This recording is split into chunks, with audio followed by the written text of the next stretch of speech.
आनंद, क्या तुम समुद्र में उठने वाली और सागर के जल में विलीन होने वाली इन लहरों को देख रहे हो? समुद्र तट पर टहलते हुए बुद्ध ने अपने प्रिय शिष्य आनंद से ये सवाल किया और आनंद ने अपना सर हाँ में हिला दिया। अज और अमर होना जल के समान है, जन्म और मृत्यु लहरों की भांति हैं। आनंद, लहरें लंबी भी होती हैं, छोटी भी। लहरें ऊंची भी होती हैं और नीची भी। लहरें उठती भी हैं और गिरती भी हैं, किंतु उनका जल जल ही रहता है। जल के बिना लहरों का बनना ही संभव नहीं। लहरें लौटकर फिर जल बन जाती हैं। लहरें जल ही हैं और जल ही लहरें हैं। हालांकि लहरें उठती और गिरती हैं, किंतु यदि वे समझ जाएं कि वे स्वयं ही जल हैं तो जन्म और मृत्यु की धारणाओं से परे पहुंच जाएं। उन्हें जन्म मरण की चिंता ही ना रहेगी, ना भय रहेगा और ना ही दुख रहेगा। आनंद को बुद्ध के पास अभी ज्यादा समय नहीं हुआ था, इसीलिए उसके मन में बहुत सारे सवाल थे। आनंद ने बड़े प्रेम से हाथ जोड़कर बुद्ध से प्रश्न किया कि हे तथागत, सुनने में तो समझ में आता है कि जीवन और मरण इन लहरों की भांति होते हैं, लेकिन इस भाव को आत्मसात कैसे किया जाए? इसको परिपूर्णता में कैसे समझा जाए? कैसे इसे हमारा मन स्वीकार करे ताकि हमारे जीवन से सब कष्ट दूर हो जाए? आपके समझाने से मेरे तर्क तो शांत हो गए, लेकिन मेरा मन शांत नहीं हुआ। आखिरकार इस मन को शांत कैसे किया जाए? इसको कैसे समझाया जाए? बुद्ध ने बड़े शांत स्वर में कहा कि हमारा मन 18 अंशों से बना होता है। इन 18 अंशों के बिना हमारे मन की कोई भी स्वतंत्र सत्ता नहीं होती। जब तुम इन 18 अंशों को भली भांति समझ लेते हो तो तुम अपने मन के गुलाम नहीं रह जाते, तुम उसके मालिक बन जाते हो, जिसकी लगाम तुम्हारे हाथ में होती है। उसके बाद तुम अपने मन के पीछे नहीं दौड़ते, बल्कि तुम्हारा मन तुम्हारे अनुसार कार्य करता है। इन 18 अंशों में सबसे पहले 6 इंद्रियां होती हैं। 6 इंद्रियों के विषय होते हैं और 6 इन इंद्रियों के द्वारा जन्म लेने वाली चेतनाएं होती हैं। 6 इंद्रियां दृष्टि, सुनने की शक्ति, सूंघने की शक्ति, स्वाद, काया, चेतना और मनश्चेतना। और इन 6 इंद्रियों के विषय होते हैं रूप, ध्वनि, गंध, स्वाद, स्पर्श और चित्त के विषय। और 6 चेतनाएं जो इंद्रियों के कारण जन्म लेती हैं वो इस प्रकार हैं: देखना, सुनना, स्वाद लेना, स्पर्श करना और समझना। इन 18 अंशों के बिना कोई मन नहीं होता। ये 18 अंश जन्म, मृत्यु और परिवर्तनशीलता से बंधे होते हैं। इसीलिए मैं कहता हूं कि मन नाना प्रकार की भावनाओं का एक संग्रह है, जिसकी प्रकृति ही परिवर्तनशील होती है। तुम ये तो समझ गए हो कि हमारा मन इन 18 अंशों से मिलकर बना होता है, लेकिन ये भी बात समझने की होती है कि इन अंशों को जो भी स्वाद, गंध या जिस भी वस्तु में ज्यादा मजा आता है वही हमारे मन से बंध जाता है, उसी का हमारा मन गुलाम हो जाता है। तुम यूं समझो कि अगर तुम्हें गर्मी लग रही है और अचानक तुम्हारे सामने कहीं से ठंडी हवा आने लगे, तुम समुद्र के सामने टहल रहे हो और तुम्हारे चेहरे पर ठंडी ठंडी हवा की बौछार पड़ने लगी। इससे हवा तुम्हारी काया को स्पर्श करेगी, जो तुम्हें आनंद देगी, और उस आनंद को पाने के लिए तुम्हारा मन हमेशा तैयार रहेगा। इसीलिए तुम्हारा मन इस प्रकार से गुलाम होता चला जाता है। जहां भी उसको मजा आता है वहीं पर वो उसी वस्तु का, उसी चीज का गुलाम हो जाता है। आनंद ने कहा कि हे तथागत, हम ये तो समझ गए कि हमारा मन सत्ता रहित होता है, उसकी अपनी कोई सत्ता नहीं होती। बिना इंद्रियों के विषय के उसका कोई अस्तित्व नहीं होता। लेकिन वास्तव में मन होता भी है या फिर ये हमारी एक भ्रांति मात्र होती है? बुद्ध ने शांत भाव से उस मेज को देखा जिस पर पानी की भरी हुई प्याली रखी थी। उसकी ओर संकेत करते हुए बुद्ध ने कहा, वो प्याली भरी है या खाली? गुरुवर, प्याली में पानी भरा है। आनंद, इस प्याली को बाहर ले आओ और इसे खाली कर लाओ। आनंद ने वैसा ही किया। बुद्ध ने मेज पर रखी खाली प्याली उठाकर उलट दी और पूछा, आनंद, अब ये प्याली भरी है या खाली? गुरुवर, अब ये भरी नहीं खाली है। आनंद, ये प्याली अब पानी से नहीं भरी है किंतु वायु से भरी है। ये तो तुम बिल्कुल भूल गए। खाली होने का अर्थ किसी चीज से खाली होना और भरे होने का अर्थ किसी चीज से भरा होना होता है। इस समय ये प्याली पानी से खाली है किंतु वायु से भरी हुई है। आनंद, प्याली का भरा या खाली होना इस बात पर निर्भर करता है कि प्याली तो यहाँ पर मौजूद है, यहाँ पर विद्यमान है। प्याली के बिना उसका खाली या भरा होना हो ही नहीं सकता। आनंद ने हाथ जोड़कर कहा, प्रभुवर, तब तो हमारे मन में विचार चलते रहते हैं, नाना प्रकार की इच्छाएं उठती रहती हैं। तो इसका मतलब तो ये हुआ कि मन वास्तविकता में होता है, इसकी अपनी सत्ता होती है। बुद्ध ने मुस्कुराकर कहा, आनंद, शब्द जाल में मत फंसो। मन का अस्तित्व इतना सूक्ष्म है कि उसे सामान्य अवधारणा से समझा नहीं जा सकता। उनका अस्तित्व वैसा ही है जैसा शून्यता का अस्तित्व होता है। आनंद, अभी हमने भरी और खाली प्याली की चर्चा की। यद्यपि हमने समझ लिया कि मेज पर रखी प्याली जल से खाली है।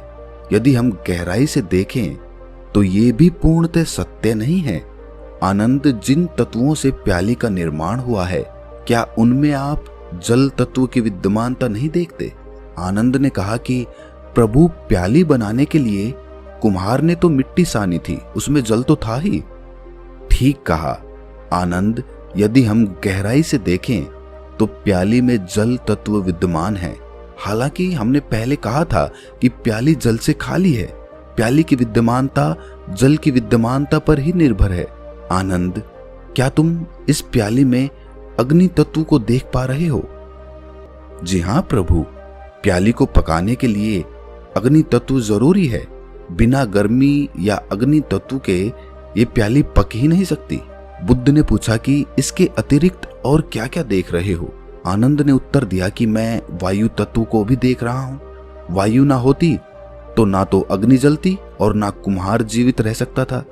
मैं इसमें कुम्हार के कुशल हाथों की कारीगरी, उसकी चेतना, उसकी भट्टी, वे पेड़ जिनसे भट्टी जलाने की लकड़ी आती है, वर्षा, धूप और पृथ्वी जिससे वे पेड़ उगते हैं, उन सब को देख पा रहा हूँ।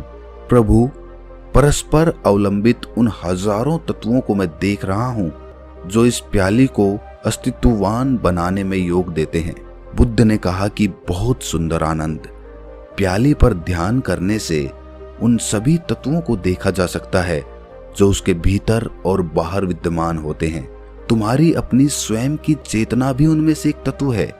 यदि तुम गर्मी सूर्य को लौटा दो, मिट्टी पृथ्वी को लौटा दो, जल सरिता को लौटा दो, कुम्हार को उसके माता पिता को लौटा दो और लकड़ी वन के वृक्षों को लौटा दो, तो क्या प्याली का अस्तित्व संभव है?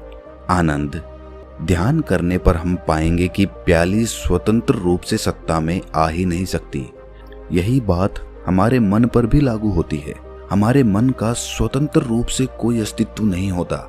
इसका अस्तित्व तभी बनता है जब हमारी इंद्रियां कार्य करती हैं। आंखों से देखा हुआ सुंदर रूप हमारे मन में उतर जाता है, हमारे मन को लुभा लेता है। उसी प्रकार अच्छा स्वाद, अच्छा शब्द, अच्छे गीत हमारे मन में हमारी इंद्रियों के द्वारा प्रवेश करते हैं और वो हमारे मन में अपनी सत्ता स्थापित कर लेते हैं। लेकिन आनंद, अगर एक आदमी अपनी इंद्रियों के प्रति सजग रहता है, होश में रहता है, पूरे ध्यान में रहता है, तो वो अपनी इंद्रियों के द्वारा उसके मन में प्रवेश हो रहे उन विषयों को देख पाएगा जिनसे उसका मन गुलाम होता चला जाता है। लेकिन जो इंसान होश में नहीं रहता, वो अपने मन के लिए ही नाना प्रकार की बेड़ियां बनाता रहता है और उसे कभी समझ में भी नहीं आता कि उसका मन इतना दुखी क्यों है, उसका मन इतना गुलाम क्यों है।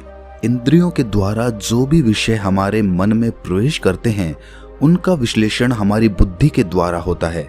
लेकिन अगर हमारी चेतना सोई हुई है तो हमारी बुद्धि व्यर्थ हो जाती है, वो बेकार हो जाती है। हमारी बुद्धिमत्ता किसी काम की नहीं रह जाती। अगर हमारी चेतना सजग है, हमारी बुद्धि जागृत है, तो हम ये देख पाते हैं और ये महसूस भी कर पाते हैं कि जीवन का कोई भी अनुभव शाश्वत नहीं रहता। वो केवल तब तक आनंद देता है जब तक उस विषय का अस्तित्व बना रहता है। उदाहरण के लिए, जब तुम कोई मीठा सेब खाते हो तो वो तुम्हें तभी तक आनंद पहुंचा सकता है जब तक तुम उस सेब को खाते रहो। उस सेब का अस्तित्व खत्म हो जाने के बाद हमारे मन के पास पकड़ने जैसा कुछ रह नहीं जाता, उसका सारा मजा खत्म हो जाता है। लेकिन समस्या यहीं पर पैदा होती है। उसकी इंद्रियां उसके मन को इस स्वाद में बांधने की कोशिश करती हैं। वो बार बार उसे याद दिलाने की कोशिश करती है कि वो सेब कितना मीठा था, और इसीलिए उसका मन उस सेब को पाने के लिए बार बार लालायित होता रहता है। लेकिन यहाँ पर समझने की बात यह है कि अगर उसकी बुद्धि सजग होगी तो वो ये समझ पाएगा कि सेब का अस्तित्व हमेशा नहीं रहता, उसे मिटना ही होगा, और इसीलिए हमारे मन को भी मिटना होगा, उसे शून्यता में जाना होगा। क्योंकि अगर हमारा मन अपनी इंद्रियों के विषय में एक बार बंध गया तो वो हमेशा उन इंद्रियों के विषयों का गुलाम बना रहेगा। लेकिन जब एक बार मन इन इंद्रियों के विषय से आजाद हो जाता है तो मन की कोई सत्ता नहीं रह जाती। उसके बाद हमारी इंद्रियां सिर्फ अपना कार्य करेंगी, क्योंकि हमारी बुद्धि हमारी इंद्रियों के ऊपर उसकी मालिक बनकर बैठी हुई हैं, जो उनसे कार्य करवा रही हैं। कहने का अर्थ ये है कि एक बार अगर मन मिट जाता है तो हमारी इंद्रियां सत्य की अनुभूति करती हैं। वो किसी विषय से प्रभावित होकर उसे भ्रांत दृष्टि से नहीं देखती, बल्कि उसे उसी दृष्टि से देखती है, उसी प्रकार महसूस करती है जिस प्रकार उसका अपना स्वरूप होता है, अपना अस्तित्व होता है। उदाहरण के लिए, जब तुम कोई मीठा सेब खाते हो तो एक बार जब तुम्हारी जिह्वा उसका मीठा स्वाद चख लेती है तो उसके बाद जब भी तुम किसी दूसरे सेब को देखोगे तो तुम उसी स्वाद को याद करोगे। लेकिन जरूरी नहीं होता कि हर सेब उतना ही मीठा निकले, इसीलिए हमारी दृष्टि उस स्वाद की वजह से भ्रांत हो जाती है, वो भटक जाती है और वो उस सेब को उसके असली स्वरूप में नहीं देख पाती। काम वासना में लिप्त आदमी अपने सुख भोग के लिए एक बार जो आनंद ले लेता है वो बार बार उसी आनंद को लेने की कोशिश करता है, लेकिन हर बार अलग अलग इंसान के साथ वो वही सुख भोग हासिल करना चाहता है, और इसीलिए वो काम वासना के चक्र में फंसता चला जाता है। क्योंकि उसकी इंद्रियों ने जो एक बार सुख भोगा, उसके मन में वो सुख स्थापित हो गया और उसका मन उस सुख को पाने के लिए उसे दर दर भटकाने की कोशिश करता है। बुद्ध ने आनंद को संबोधित करते हुए कहा कि तुमने कभी भिक्षु का जीवन देखा है? उसका जीवन कितना साधारण होता है। वो साधारण खाना खाता है, साधारण बिस्तर पर सोता है और कभी कभी तो जमीन पर ही सो जाता है। ना तो वो कभी कोई राग सुनता है और ना ही कोई नया स्वाद लेने की कोशिश करता है। विषय वस्तु से हमेशा बचा रहता है और इसीलिए उसका ध्यान में जा पाना बहुत ही आसान हो जाता है। वो ध्यान की उन गहराइयों को महसूस कर पाता है और वो उस परमानंद की स्थिति को प्राप्त कर पाता है जो कोई भी विषय वस्तु उसे कभी भी नहीं पहुंचा सकती। कोई भी विषय वस्तु एक सीमित समय के लिए तुम्हें कुछ आनंद दे सकती है, लेकिन परमानंद वो होता है जो किसी भी विषय वस्तु से जुड़ा हुआ नहीं रहता, जो शाश्वत होता है, जो सत्य होता है। लेकिन वो परमानंद तभी शाश्वत रह पाता है जब हमारा मन मिट जाता है। तुमने बहुत से लोगों से सुना होगा कि इस काम में हमारा मन नहीं लगता या फिर इस काम में हमारा बहुत मन लगता है।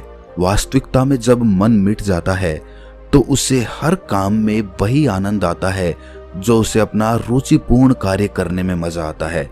वही आनंद वो हर काम को करने में महसूस करता है, लेकिन वो तभी संभव हो पाता है जब वो अपने मन को मिटा देता है, जब वो परमानंद की स्थिति को प्राप्त कर लेता है। और मन तभी मिट सकता है या फिर परमानंद तभी प्राप्त किया जा सकता है जब हम अपने इंद्रियों के विषयों के प्रति पूरे सजग रहें, पूरे होश में रहें। इसके बाद बुद्ध ने सभी को वो ध्यान करने के लिए कहा जिससे वो अपनी इंद्रियों के प्रति सजग हो सकें। बुद्ध ने उनको बताया कि आज जब तुम ध्यान करो तो अपनी इंद्रियों के प्रति पूरे सजग रहना।